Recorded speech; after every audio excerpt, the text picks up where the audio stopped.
નમસ્કાર. ઓમ કોમ્યુનિકેશન દ્વારા જૈન સાહિત્ય સર્જકો અને એમની પ્રશિષ્ટ કૃતિઓ વિશે સળંગ 5 દિવસ ચાલનારા પર્યુષણ સાહિત્ય પર્વમાં સાહિત્યિક વ્યાખ્યાનનું આયોજન કરવામાં આવ્યું છે. પર્યુષણ સાહિત્ય પર્વના ત્રીજા દિવસે આપ સૌનું સ્વાગત છે. આજે આપણી વચ્ચે માન્ય શ્રી યોગેન્દ્રભાઈ વ્યાસ સાહેબ અને માન્ય શ્રી રમજાનભાઈ હસણિયા સાહેબ ઉપસ્થિત છે. બંને વક્તાઓને હું વિનંતી કરું કે મંચ ઉપર આવીને પોતાનું સ્થાન ગ્રહણ કરે.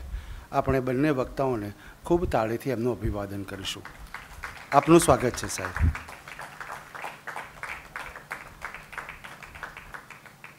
આવો સાહેબ.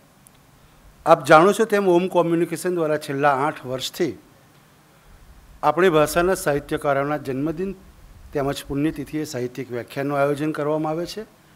તેમજ છેલ્લા 4 વર્ષથી હયાત સાહિત્યકારના દર મહિને શબ્દજ્યોતિ શીર્ષક હેઠળ એક સાહિત્યકારના જન્મદિનની ઉજવણી કરવામાં આવે છે. તદુપરાંત સાહિત્ય પંચામૃત, ગુજરાતી આત્મકથાના 150 વર્ષની ઉજવણી, સંસ્કૃત પર્વ જેવા વિશિષ્ટ કાર્યક્રમોનું આયોજન કરવામાં આવે છે. આજે એ જ પ્રમાણે એક વિશિષ્ટ મહોત્સવ પર્યુષણ સાહિત્ય પર્વનું આપણે કરી રહ્યા છીએ. આજે પર્યુષણ સાહિત્ય પર્વના ત્રીજા દિવસે જૈન સાહિત્ય સર્જક શાલિભદ્ર સૂરી વિશે માન્ય શ્રી યોગેન્દ્રભાઈ વ્યાસ વક્તવ્ય આપશે. તેમજ સાહિત્ય ગ્રંથ ભરતેસર બાહુબલી રાસ એના વિશે માન્ય શ્રી રમજાનભાઈ હસણિયા વક્તવ્ય આપશે. સૌ પ્રથમ આપણે વક્તાઓનું સ્વાગત કરીશું. માન્ય શ્રી સતીશભાઈને વિનંતી કરી કે આપ ઉપર આવો અને પુસ્તકથી માન્ય વ્યાસ સાહેબનું સ્વાગત કરો. વ્યાસ સાહેબનું સ્વાગત કરશે.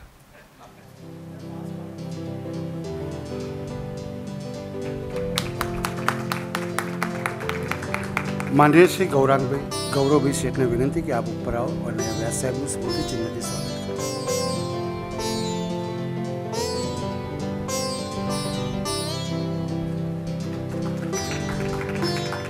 માન્ય શ્રી સુભાષભાઈને વિનંતી કે આપ ઉપર આવો અને રમજાનભાઈનું પુસ્તકથી સ્વાગત કરો.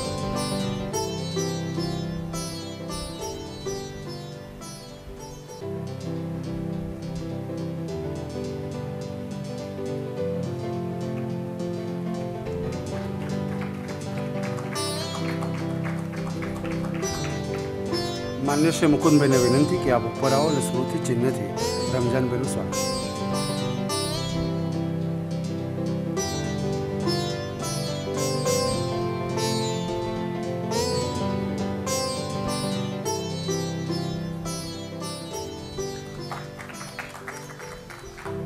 આભાર સતીશભાઈ, આભાર સુભાષભાઈ, આભાર ગૌરવભાઈ, આભાર મુકુંદભાઈ. આપ જાણો છો તેમ માન્ય શ્રી યોગેન્દ્રભાઈ વ્યાસ સાહેબનો પરિચય સમગ્ર ગુજરાતને ગુજરાતી ભાષા જાણે છે અને ભણે છે એ તમામ લોકોને વ્યાસ સાહેબના પરિચયની જરૂર નથી. આપણી વચ્ચે અહીંયા વક્તવ્ય આપવા માટે અહીંયા ઉપસ્થિત છે. એનો ખૂબ આપણને સૌને આનંદ છે અને એ આપણી બહુ મોટી ઉપલબ્ધિ પણ છે. વ્યાસ સાહેબ, આપનું સ્વાગત છે. માન્ય શ્રી રમજાન હસણિયા માત્ર જૈન સાહિત્ય નહીં, ગુજરાતી ભાષા અને તમામ ઉપનિષદ આ બધા વિશે ખૂબ ઊંડું જ્ઞાન ધરાવે છે. તેમજ ખૂબ અભ્યાસી વક્તા છે. ભુજ ગવર્મેન્ટ કોલેજમાં એ અધ્યાપક તરીકે સેવા આપી રહ્યા છે અને જૈન સાહિત્યના કોઈપણ સર્જક કે કોઈપણ કૃતિ વિશે એ અસ્ખલિત એ પ્રવચન આપી શકે એટલા વિદ્વાન વક્તા આપણી વચ્ચે ઉપસ્થિત છે. ખાસ ભુજથી ડ્રાઈવ કરીને અહીંયા આવ્યા છે અને પાછા પણ જશે.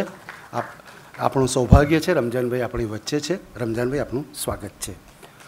સૌ પ્રથમ આપણે કાર્યક્રમનો પ્રારંભ આરાધનાબેન શોધનના સ્તવન ગાનથી કરીશું. માન્ય શ્રી આરાધનાબેનને વિનંતી, આપ આવો અને કાર્યક્રમનો પ્રારંભ કરો. નમો નમઃ.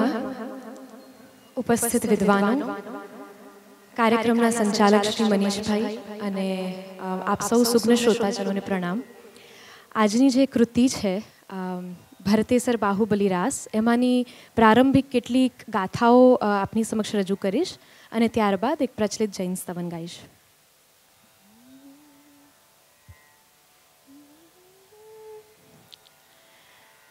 रिसहजिणे सरपयपण मेवी सरस्वती स्वामिनी मनि समरेवी नमवि निरंतर गुरु चरण नमवि निरंतर गुरु चरण भरह नरंदह तणं चरितो जंजुगि वसुहावलै वदितो 12 वर्ष बिहुं बंधव हम 12 वर्ष बिहुं बंधव हम हुं हिव पभण सुरासह छंदिहिं तं जनमण हरमण आनंदिहिं भाविहिं भवियण सांभलो भाविहिं भवियण सांभलो जंबुदीव उवछाउर नयरो धनकण कंचन रयणिहिं पवरो अवर पवर किरि अमरपुरो अवर पवर किरि अमरपुरो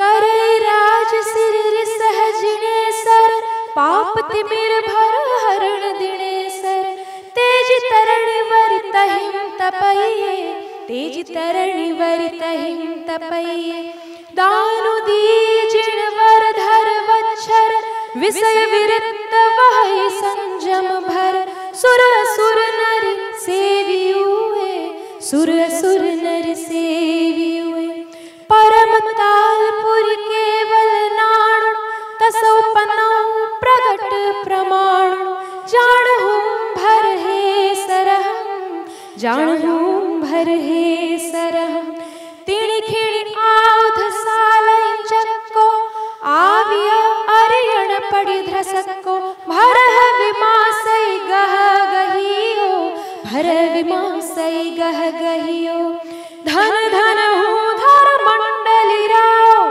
आज पढ़ मजनवर मुझताओ केवल लक्ष्य अलंकरियो केवल लक्ष्य अलंकरियो पहिलो ताय पाय पण में सो राज रिद्धि राणिम फल ले सो चकरयण तव अणुसरो चकरयण तव अणुसरो चकरयण तव अणुसरो मैत्री भावनु पवित्र झरणु मुझ हैया वह्या करे मैत्री भावनु पवित्र झरणु मुझ हैया वह्या करे शुभ थाओ सकल विश्वनु एवी भावना नित्य रहे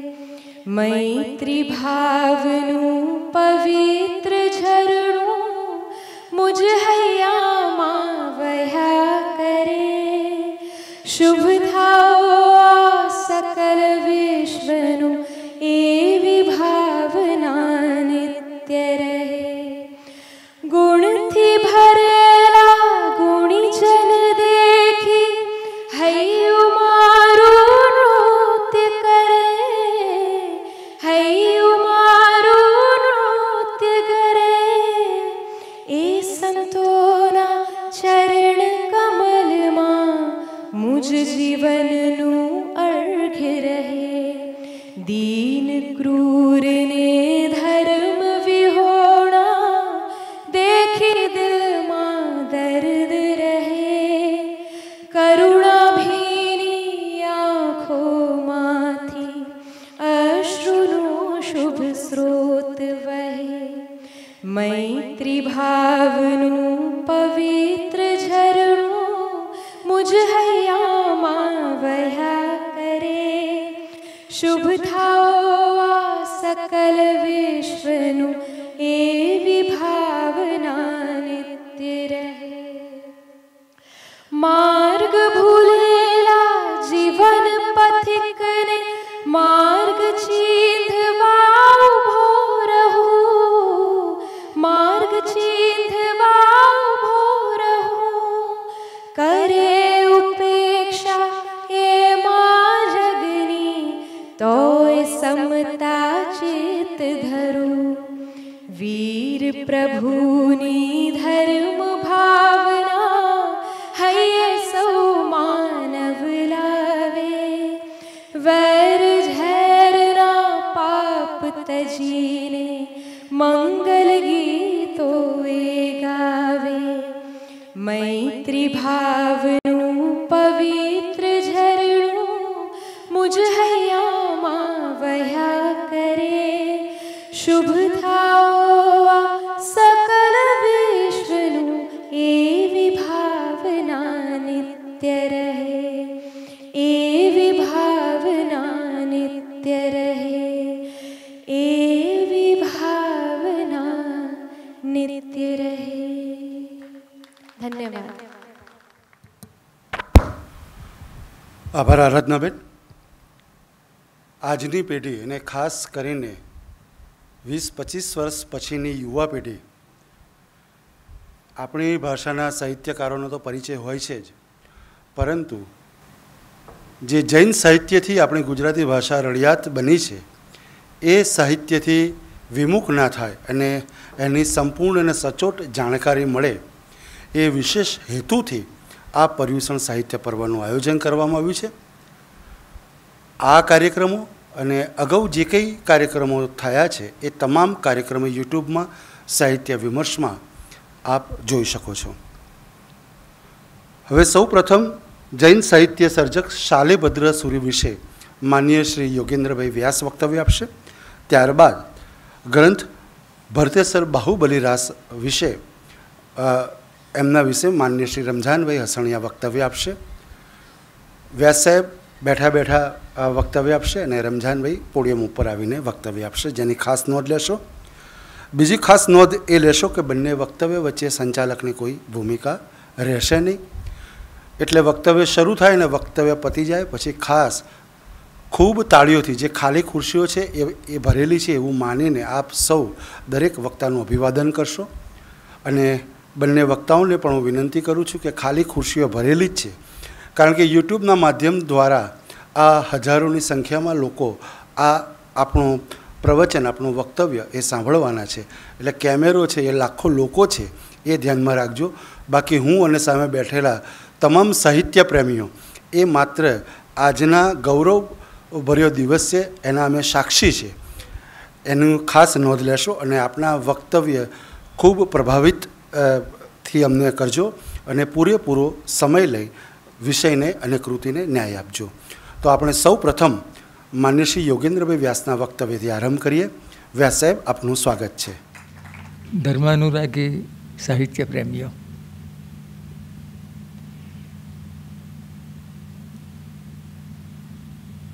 મૈત્રી ભાવનું પવિત્ર ઝરણું મુજ હૈયામાં વહ્યા કરે, એ આપણે લોકોએ સાંભળ્યું એ ત્યારથી આપણને સમજણ પડી કે આ ગુજરાતી ભાષા આપણે સાંભળી રહ્યા છીએ. એ પહેલાં જે આપણે કંઈ સાંભળ્યું એમાં મને તો કંઈ બહુ સમજણ પડી નહીં. તમને લોકોને પડી હોય તો શિક્ષક તરીકે હું પૂછું, આંગળી ઊંચી કરો જોઉં, પણ કોઈ ન કરે. અને અહીંયા આપણો વર્ગ નથી એટલે આંગળી ઊંચી કરો જોઉં એવું કહેવાય નહીં. પણ એ જૂની ગુજરાતી ભાષા અથવા ગુજરાતીની શરૂઆતની ભૂમિકા એમ કહેવાય. જૂની ગુજરાતી ભાષા એમ કહેવું જરા વધુ પડતું, પણ ગુજરાતીની જૂની ભૂમિકા. અને ગુજરાતીની જે જૂની ભૂમિકા એમાં ખૂબ જાણીતી એવી જે 3 કૃતિઓ, જંબુસામી ચરિય, રેવનગીરી રાસુ અને ત્રીજી ભરતેશ્વર બાહુબલી રાસ, આ 3 કૃતિઓ એની જે ભાષા, એ ભાષા ગુજરાતી ભાષાની શરૂઆત કરનારી. મુખ્ય 2 ફેરફારો આપણને હેમચંદ્રાચાર્યના જે અપભ્રંશના દુહાઓ છે એનાથી જુદા પડતા દેખાય. એ હું તમને અહીંયા બતાવીશ પણ ખરો. પહેલો ફેરફાર જે છે એ જે જોડાક્ષરો હતા અને જેને એક જ વર્ગના જોડાક્ષરો કહીએ, દાખલા તરીકે પુત્ત હતું, સત્ત હતું, સપ્ત ઉપરથી આવેલું, પુત્ર ઉપરથી આવેલું પુત્ત હતું. એ જે જોડાક્ષર હતો એ ચાલ્યો ગયો અને ત્યાં એકવડો વ્યંજન રહ્યો એટલે ત રહ્યો. અને આગળનો જે સ્વર હતો એ દીર્ઘ થઈ ગયો. આ બહુ મોટો ફેરફાર થયો. એટલે ગુજરાતી ભાષામાં, જેને આપણે ગુજરાતીની પહેલી ભૂમિકા કહીએ, એમાં પહેલો ફેરફાર એ થયો કે શબ્દોની વચ્ચે આવેલા જે કોઈ રસ્વ સ્વરો હતા, ઈ હોય કે એવું હોય, એ બધા દીર્ઘ થઈ ગયા.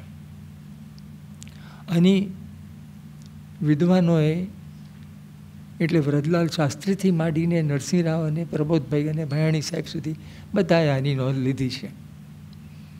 બીજો જે એક ફેરફાર થયો, જે પછી હું તમને કહેવાનો છું, કે ગુજરાતી ભાષામાં જે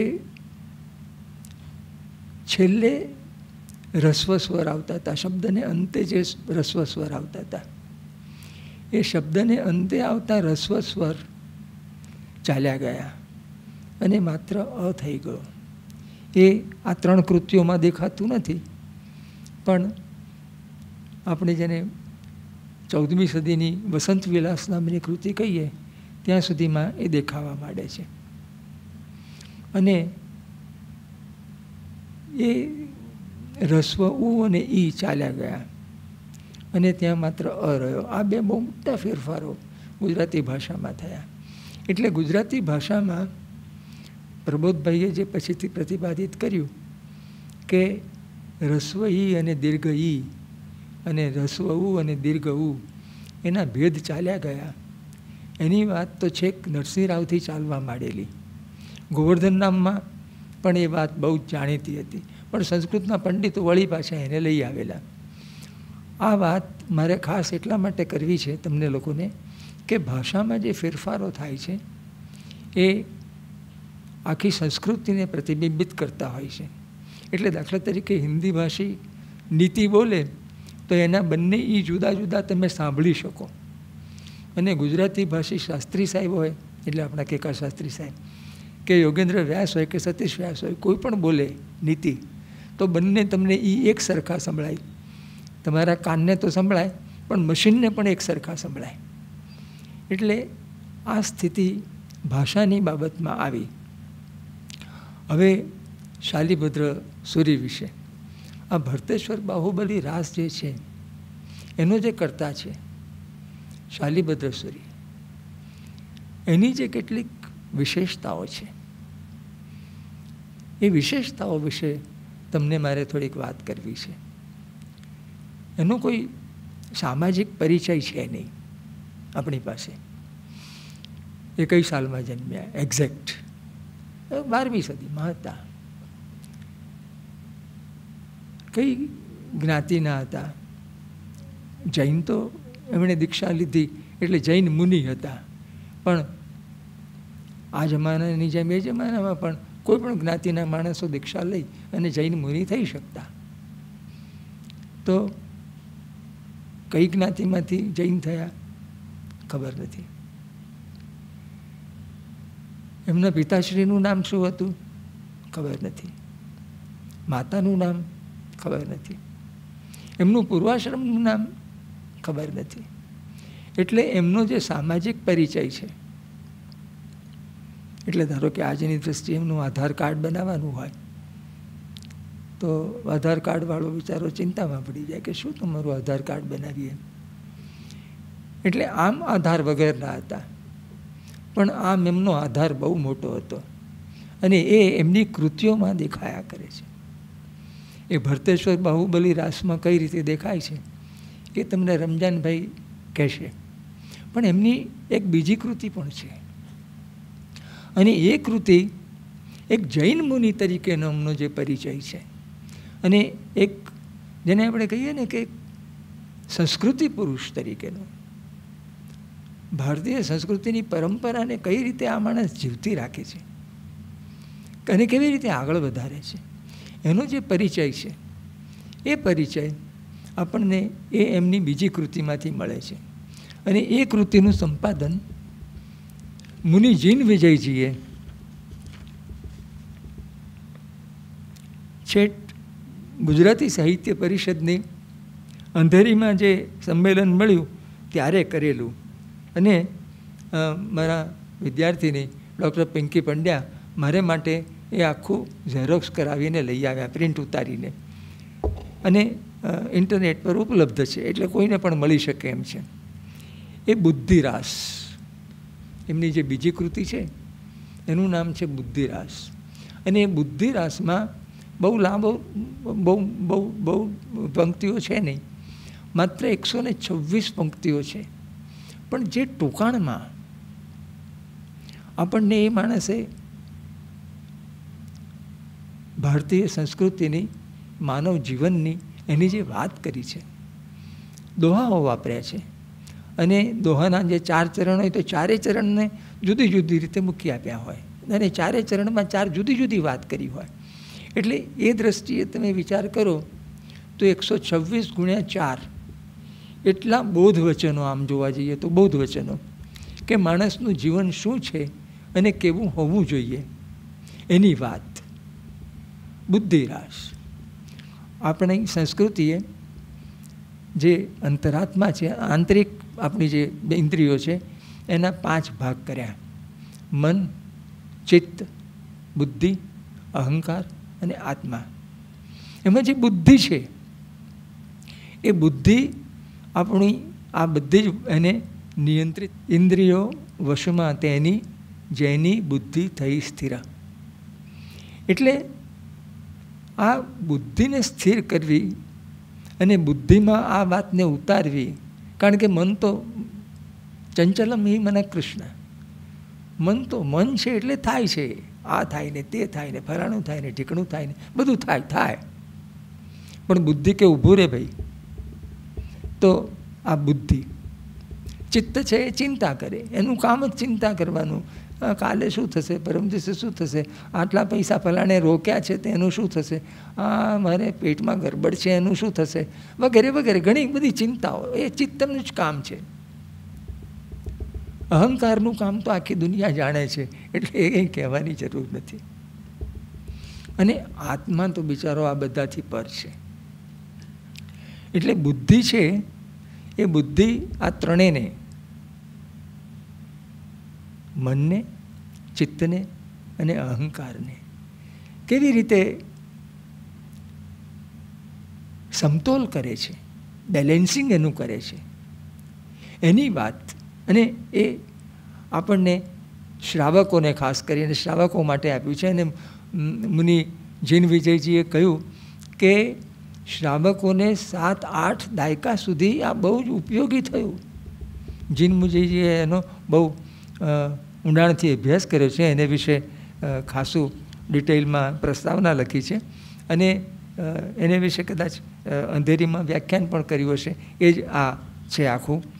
પણ એમણે જે વાત કરી એમાંથી થોડીક પ્રસાદી હું તમારે માટે લઈ આવ્યો છું. કારણ કે આપણે 40-50 મિનિટમાં તો પણ એ આ માણસના વ્યક્તિત્વનો પાકો પરિચય આપે છે. આપણને ખબર પડે કે જૈન મુનિઓ કેવા લોકધર્મી સાધુઓ છે. હું લોકધર્મી શબ્દ ખાસ વાપરું છું કે એ લોકો આ સંસારને અસાર નથી ગણતા. મજાની વાત છે આ. હું રસ્તામાં કલ્પસૂત્ર જે જૈનોનું છે એમાં શું શું છે એને વિશેના પાઠ શીખતો મારા મિત્ર જયેન્દ્રભાઈ શાહ પાસેથી આવ્યો, અને હું જાણ્યું કે એ જેમ સાધુના ધર્મ શું છે એ કલ્પસૂત્ર કે એમ પાછળથી કલ્પસૂત્રમાં એ પણ કહ્યું કે શ્રાવકોના કર્તવ્યો શું છે એ પણ કહીએ. ઊભા રહો તમને, કારણ કે સાધુઓ તો બરાબર છે, સાધુઓ છે, અને શ્રાવકોએ પણ સરસ રીતે જીવન તો જીવવાનું છે. માત્ર સાધુઓએ જ સરસ રીતે જીવવાનું છે, ઉચ્ચ જીવન જીવવાનું છે એવું નથી. એટલે આ જે મુનિ છે, સાધુ છે, એ સાધુ પહેલી વાત તો મજાની એ કરે છે, એની પહેલી લીટી છે ગણી ન એટલે ન ગણ. ગણીનો જે રસોઈ છે એ એકાદ શતકમાં જતો રહ્યો છે. ગણ ન એમ ન ગણ ગણી ન અસાર એહ સંસાર. આ સંસારને અસાર ગણીશ નહીં. આ એક સાધુ કહે છે, આ એનું વ્યક્તિત્વ છે. જગત મિથ્યાવાળી વાત નથી. જો આખું જગત બ્રહ્મ છે તો પછી જગત મિથ્યા ક્યાંથી થયું? એક એક કણમાં જો બ્રહ્મ તમને દેખાતું હોય તો જગત મિથ્યા ક્યાંથી થયું? આ સંસાર અસાર નથી, સંસાર છે, સંસાર છે. સમના ઘણા બધા અર્થ એ અવ્યય છે અને ઉપસર્ગ તરીકે પણ વપરાય છે.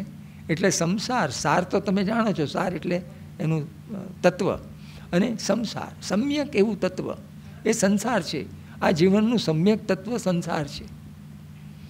એટલે જેટલું સાધુ જીવનનું મહત્ત્વ છે એટલું જ સંસાર જીવનનું પણ મહત્ત્વ છે, ગૃહસ્થ જીવનનું પણ મહત્ત્વ છે. જૂના સમયમાં તો આવી ચર્ચાઓ બહુ થતી કે ગૃહસ્થ ધર્મ મોટો કે સાધુ ધર્મ મોટો, અને પછી પરિણામો એવા આવતા કે બંને પોતપોતાની જગ્યાએ મોટા છે. કારણ કે અને એમાં પછી પેલી ગીધની વાત પણ આવે ને, ઘણી બધી વાતો આપણે નાનપણમાં ભણેલા છીએ અને વાંચેલી છે. તો આ એક સાધુ ઉઠીને કહે છે, અને મને તરત સંદર્ભ યાદ આવ્યો રાઈના પર્વતનો. જગદીપ છે, રાઈના વેશે રહેલો જગદીપ, જગને દીવો દેખાડનારો અથવા જગને પ્રકાશનારો જગદીપ રાજકુંવર છે.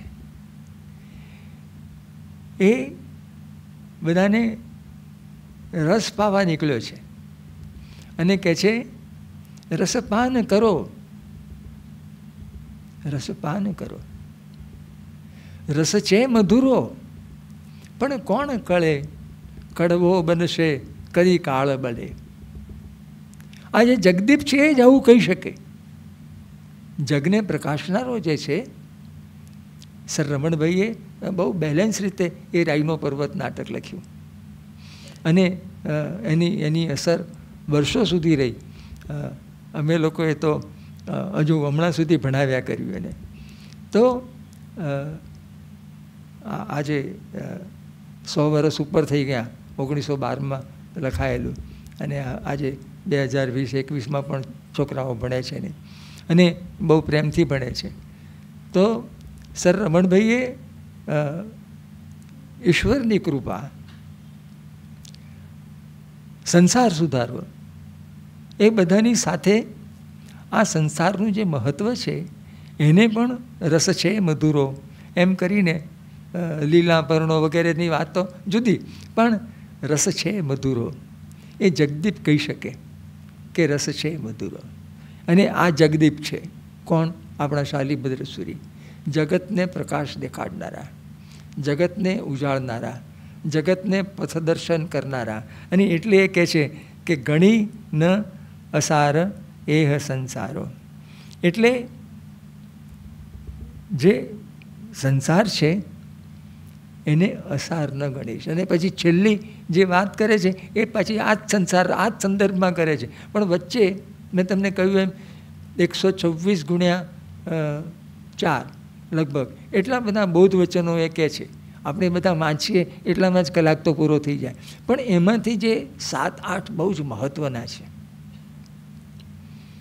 એની તમારી સાથે હું થોડીક વાત કરીશ. અને જીવનમાં કેવી રીતે એ ઉપયોગી થાય એમાં છે. અને આખા કલ્પસૂત્રનો, અને માત્ર કલ્પસૂત્રનો શું કરવા, હું તો ગીતાનો અભ્યાસી છું એટલે ગીતાનો પણ, અને યથેચ્છસી તથા કુરુવાળો, અથવા તો યદ યદાચરતિ શ્રેષ્ઠ તત્તદેવેતરો જન, એ આખી વાત. તો એ વાતને આ માણસ કેવી ટૂંકી સરળ રીતે કહી આપે છે. એટલે ગુજરાતી ભાષાનો જે વૈભવ છે, વૈભવે ઉભરાતી, હા, સદા વૈભવે ઉભરાતી, તો એ જે વૈભવ જે છે એ એની સાદી વાતમાં છે. ગાંધીજીની જે ભાષા છે એ એટલી સરળ છે કે આપણને એનું વૈભવ માણવાની મજા, સાદગીનો પણ વૈભવ હોય છે. તો એ જે વૈભવ છે એ માણવાની આમાંથી મજા પડે છે. અને પહેલું એ જે કહે છે એ બહુ જ મજાની વાત છે. આ સંસાર અસાર ક્યારે ન થાય અને ક્યારે સુંદર રીતે તમે પસાર કરી શકો, જીવનને કેવી રીતે પ્રકાશિત કરી શકો, ઉચ્ચ જીવન જીવી શકો. પહેલી વાત એ કરે છે, તમ ન કરેવમ જીણી હુઈ લાજ. ફરીથી વાંચું. તમ એટલે તું, તમ ન કરેવમ ન કરીશ, નહીં કરે, તમ ન કરેવમ જીણી જેનાથી, જીણી હુઈ થાય, લાજ જેનાથી લાજ થાય, જેનાથી શરમ લાગે.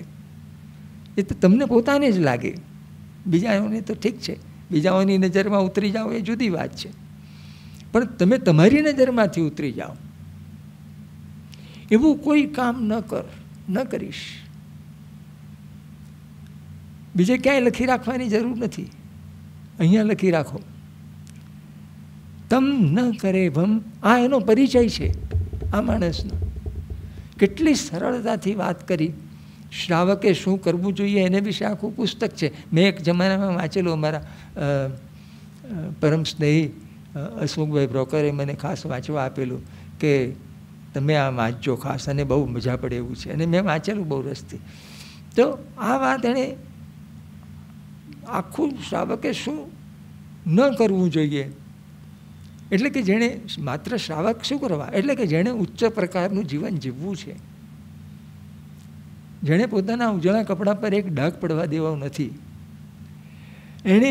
એણે શું કરવું જોઈએ? તો કે તમ ન કરેવમ જીણી હુઈ લાજ. તું તારી નજરમાંથી ઉતરી જાય, તને લાજ આવે, તું કોઈની સાથે નજર ન મેળવી શકે. લાજ આવે એટલે આવું બધું થાય. હંમેશા માથું ઊંચું રાખીને ટટ્ટાર ચાલ, સીધી ચાલ, હી વોક સ્ટ્રેટ, એ પછી શક્ય ન બને. તો એ જે શક્યતા છે એ શક્યતા ખુલ્લી રાખવા માટે તમ ન કરેવમ જીણી હુઈ લાજ, આ પહેલું સૂત્ર એમણે આપ્યું આ 126x4માંથી. બીજું કે છે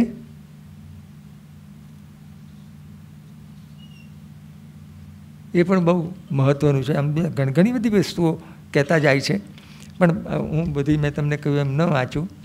બીજું કહે છે બોલી બિચારી બોલી.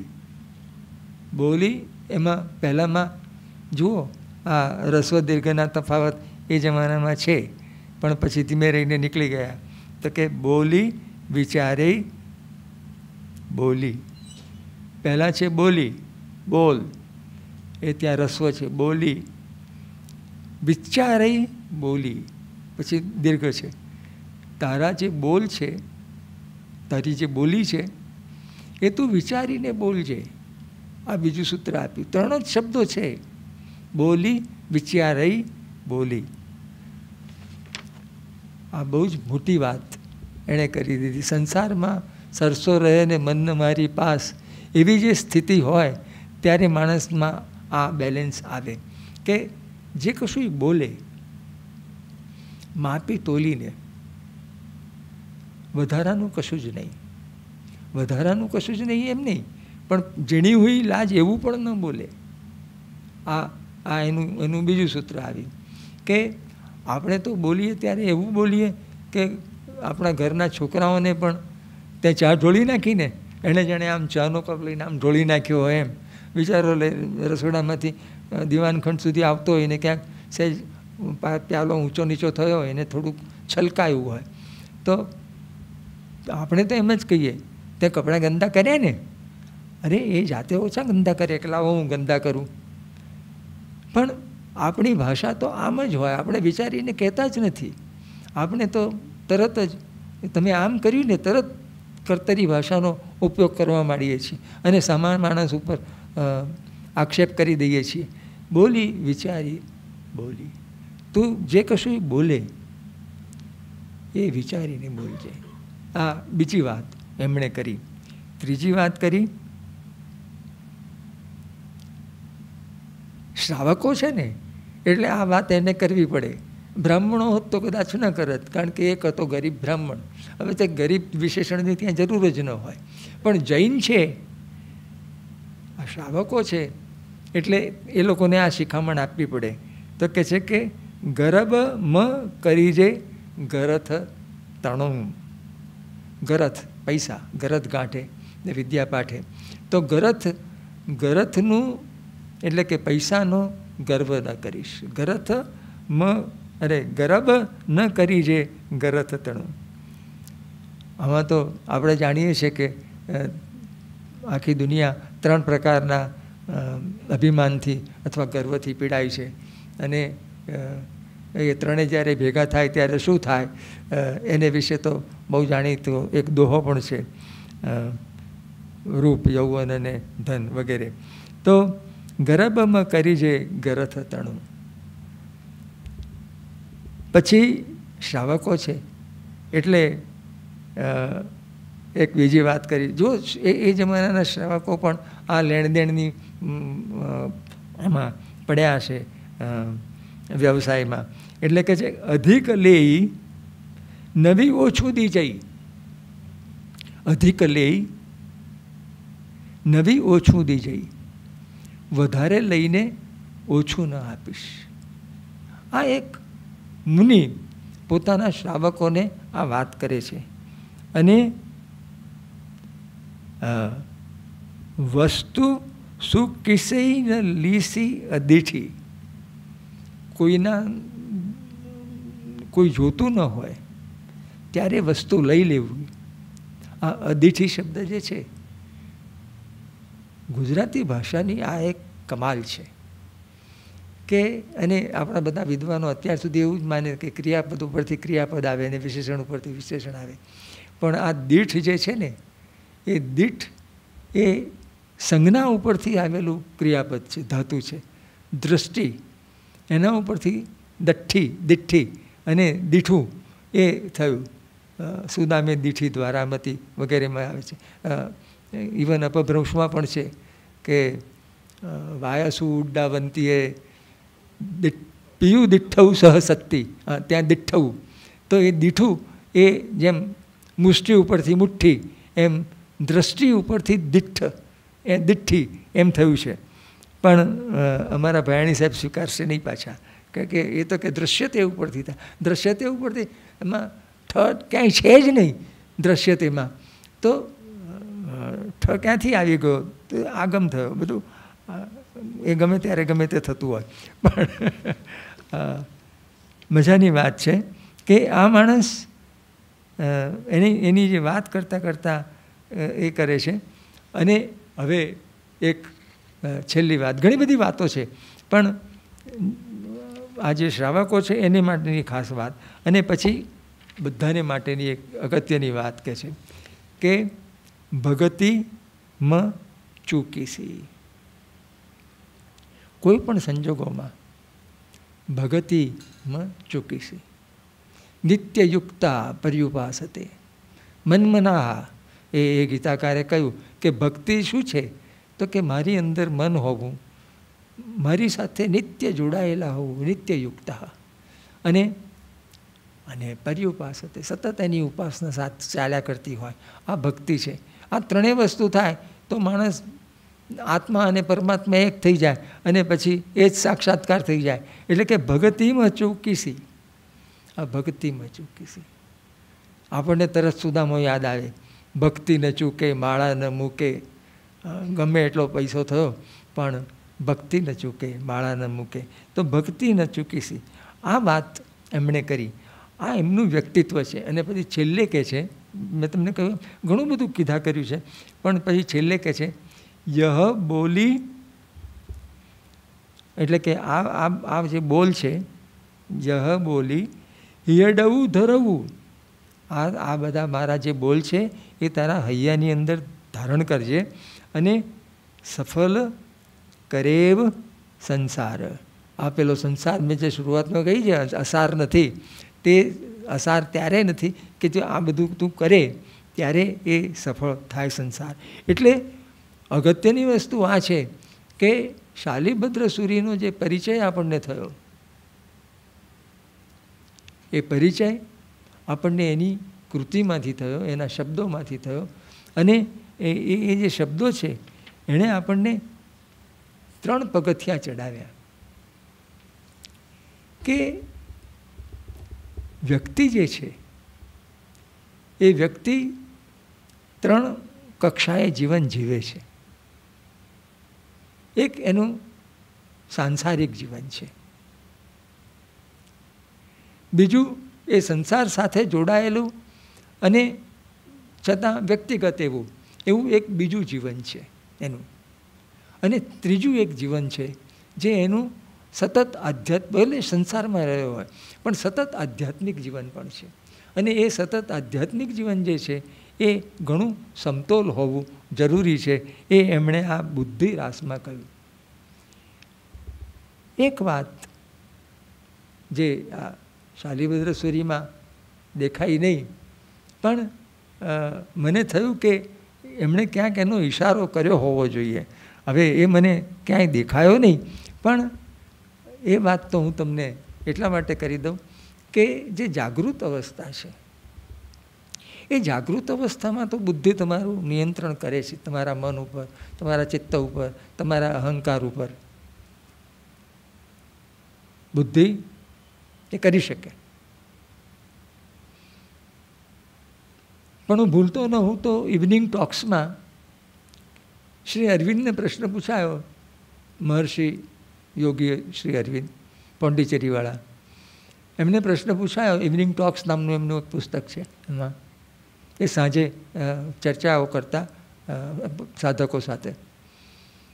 અને એમાં એક પ્રશ્ન એક જણે પૂછ્યો એમને કે જાગૃત અવસ્થામાં તો આપણા મન ઉપર, આપણા ચિત્ત ઉપર, આપણા અહંકાર ઉપર બુદ્ધિ નિયંત્રણ રાખે છે, પણ સ્વપ્ન અવસ્થા ઉપર તો આપણું કોઈ નિયંત્રણ નથી. અને સ્વપ્નમાં તો ઘણા બધા વિકારો આપણને આવી શકે અને આવે છે. ત્યારે શ્રી અરવિંદે બહુ સરસ જવાબ આપેલો. અને એ જવાબ આપણા એક ગુજરાતી કવિને અનાયાસ, કદાચ શ્રી અરવિંદે કદાચ એમણે વાંચ્યા ન હોય, ખબર નથી, પણ અનાયાસ એમને એ જવાબ ગુજરાતી ભાષામાં એક કવિતાની નાનકડી પંક્તિમાં સૂઝ્યો છે. બહુ મજા આવે એવું છે. અને એ જવાબ છે, એટલે આ બુદ્ધિરાસ વાંચતા વાંચતા મને આ યાદ આવ્યું, એટલે એ તો હું તમારી સાથે થોડુંક શેર કરું છું કે શ્રી અરવિંદે બહુ સરસ જવાબ આપ્યો. એક કમ્પ્લીટ ડેડિકેશન, શરણાગતિ, સંપૂર્ણ શરણાગતિ. બધું તમારું ઈશ્વરને સોંપી દો, તમારું સપનું પણ ઈશ્વરને સોંપી દો. એ તમે જ્યારે ઈશ્વરને તમારું મન, તમારું ચિત્ત, તમારો અહંકાર, ઇવન તમારી બુદ્ધિ, તમારો આત્મા, બધું તમે ઈશ્વરને સોંપી દો, કમ્પ્લીટ ડેડિકેશન, પછી તમારા સપનામાં પણ વિકાર નહીં હોય. મને તક મળી નહીં તો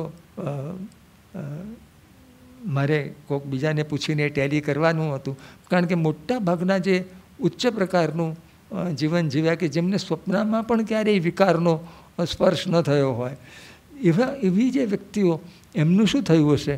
પણ પછી મને ગુજરાતી કવિતામાં એક કાવ્ય પંક્તિમાં એ ખબર પડી કે ના આ તો સાચી વાત છે, શ્રી અરવિંદની વાત બિલકુલ સાચી છે કે કમ્પ્લીટ ડેડિકેશન હોય તો તમારા સપના ઉપર પણ નિયંત્રણ પહેલાંનું હોય, તમારું હોય જ નહીં. અને પહેલાંનું જ્યારે નિયંત્રણ તમારા સપના પર હોય ત્યારે પછી તમારા સપનામાં વિકાર ક્યાંથી આવી શકે. અને એ રમેશ પારેખની કાવ્ય પંક્તિ સતીશભાઈ કે મારા સપનામાં આવ્યા હરી, મને સપનામાં આવ્યા હરી નહીં તો ત્યાં હરી કરતા નથી થતા. હરીને તમે બધું સોંપી દીધું છે એવું નથી. અને પેલી જે ભક્ત કવિયત્રી છે એ કહે છે, મારા મનની દ્વારિકાના સુબા, દ્વારિકાના રાજા નહીં, કૃષ્ણ તો રાજા છે, આ તો સુબા છે, આ હરિ તો સુબા છે. મેં તમને મારી મનની દ્વારિકાના સુબા નિમ્યા છે, એટલે બધું મારું મનનું નિયંત્રણ તમને આપી દીધું છે. અને ચિત્ત તો પછી કંઈ સપનામાં કામ મન જ બધું માંદરાની જેમ ચંચલમી મને કૃષ્ણ કૂદકાઓ મારે છે, સપનામાં પણ મન જ બધું આપણને ગડબડ કરાવે છે, જે કંઈ કરાવે છે તે. તો એ નિયંત્રણ હરિને આપી દીધું. એટલે હરિ કે આના સપનામાં બીજું કંઈ ગરબડિયું જાય એના કરતાં હું જ પહોંચી જાઉં છું. એટલે મારા સપનામાં આવ્યા હરિ. હરિ ત્યાં કરતા બની ગયા. ગુજરાતી ભાષામાં આ ક્રિયા પ્રક્રિયાવાળી વાત બહુ બહુ મહત્ત્વની છે. પિંકીને સમજાશે, સિવાય બધાને કેટલી સમજાઈ ખબર નહીં. પણ મને સપનામાં આવ્યા હરિ એમ કહેવાને બદલે જ્યારે કવિ એમ કે મારા સપનામાં આવ્યા હરિ, ત્યારે સપનું એ હરિનું બની જાય છે. આ જે કવિયત્રી છે અથવા તો ભક્ત છે એનું રહેતું નથી. ચાલો, મને તમારી સાથે થોડીક વાતો કરવાની મજા પડી. અને ભાઈએ કહ્યું હતું કે તમને બધાને પ્રભાવિત કરે એવું. મને પ્રભાવિત કરે એવું વ્યાખ્યાન કરવાનું બહુ ફાવતું નથી, પણ તમને અસર કરે એવું વ્યાખ્યાન કદાચ હું કરી શક્યો. કારણ કે મને છે ને મારા વિદ્યાર્થીઓ એવું કહે છે કે હું 60 વર્ષથી ભણાવ્યા કરું છું. એટલે મારા વિદ્યાર્થીઓ કહે છે કે સાહેબ તમે વ્યાખ્યાન કરો અથવા તમે અમને ભણાવો ત્યારે, અને હું જ્યારે વ્યાખ્યાન કરું ત્યારે ભણાવવાના મોડમાં જ આવી જાઉં છું. એટલે મૂળ શિક્ષક જીવ છે. એટલે તમને અસર કરવાનો પ્રયત્ન કર્યો જવું નથી, પણ અસર થઈ હશે એવી આશા રાખું છું. ધન્યવાદ.